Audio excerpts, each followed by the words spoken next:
Chiara Gamberale per 10 minuti.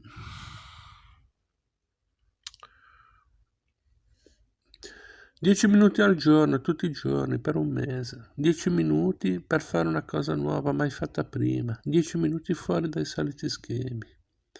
Per smettere di avere paura e tornare a vivere. Tutto quello con cui Chiara era abituata a identificare la sua vita non esiste più. Perché a volte capita che il tuo compagno di sempre ti abbandoni. Che tu debba lasciare la casa in cui sei cresciuto. Che il tuo lavoro venga affidato ad un altro. Che cosa si fa allora? Rudolf Steiner non ha dubbi, si gioca. Chiara non ha niente da perdere e ci prova, per un mese intero, ogni giorno. Per almeno 10 minuti decide di fare una cosa che non ha mai fatto. Lei, che è incapace anche solo di avvicinarsi ai fornelli, cucina dei pancake. Cammina all'indietro per la città, balla l'hip hop. Ascolta i problemi di sua madre, consegna il cellulare ad uno sconosciuto. Di 10 minuti in 10 minuti arriva così ad accogliere realtà che non avrebbe mai immaginato e che la porteranno a scelte sorprendenti, da cui ricominciare.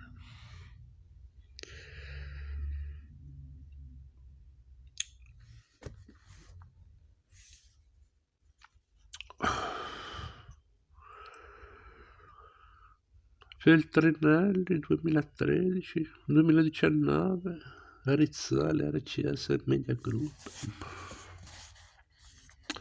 Cos'era legato a Io Donna, il femminile del Corriere della Sera.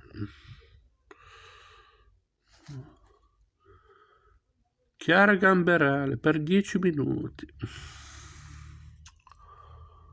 Ayab per tutti i minuti del suo futuro. In ogni essere umano esistono facoltà latenti attraverso le quali egli può giungere alla conoscenza del mondo. Rudolf Steiner.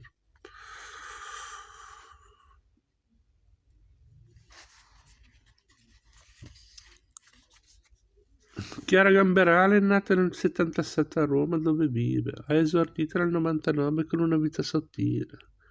Seguono altri romanzi, tra cui Le luci nelle case degli altri, best seller internazionale. La zona cieca, con cui è finalista nel 2008 per il premio Campiello. Per 10 minuti avrò cura di te, scritto a 4 mani con Massimo Gramellini. I suoi libri sono tradotti in 16 paesi, collabora con diverse testate giornalistiche ed autrice e conduttrice di programmi televisivi e radiofonici.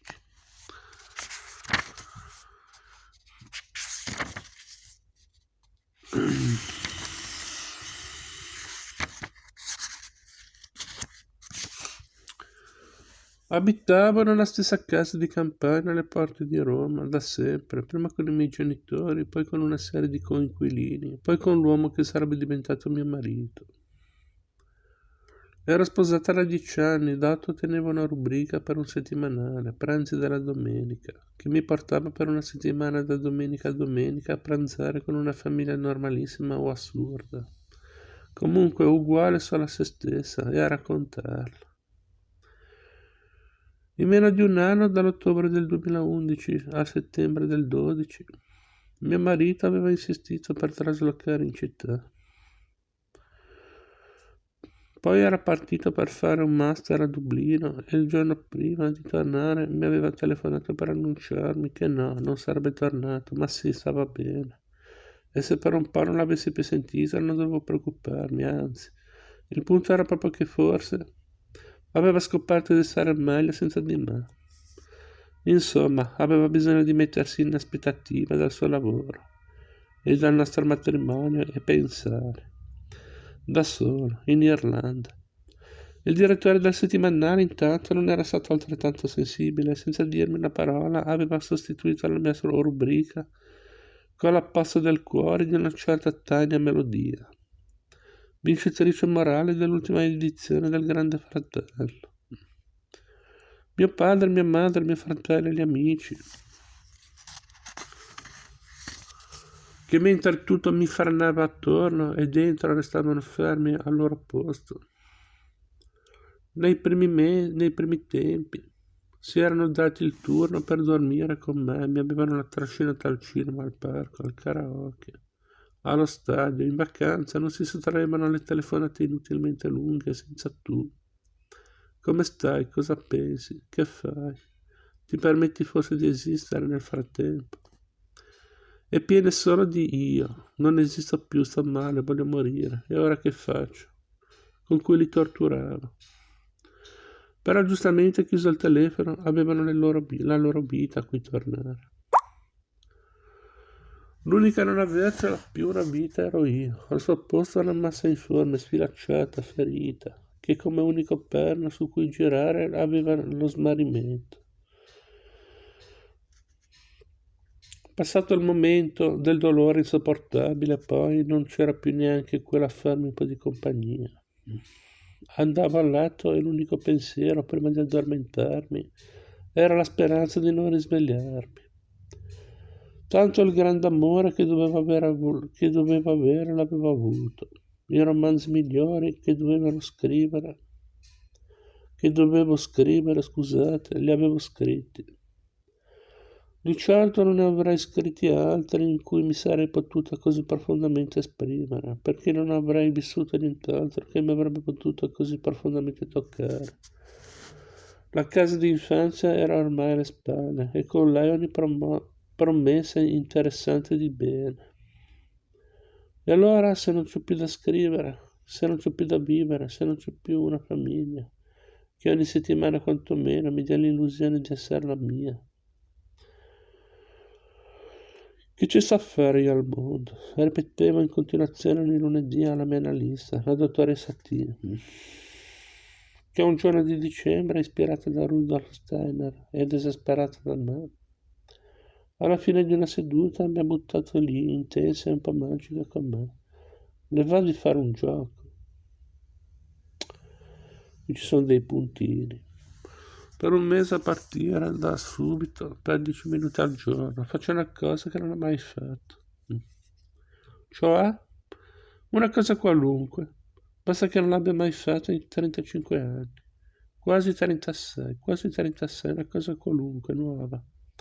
Per un mese, sì, per 10 minuti, per 10 minuti. Ma è sicura che funzioni? Dipende da lei, i giochi sono per persone serie. Se decide di ricominciare il percorso non deve saltare nemmeno un giorno. E poi che? Alla fine che cosa si vince?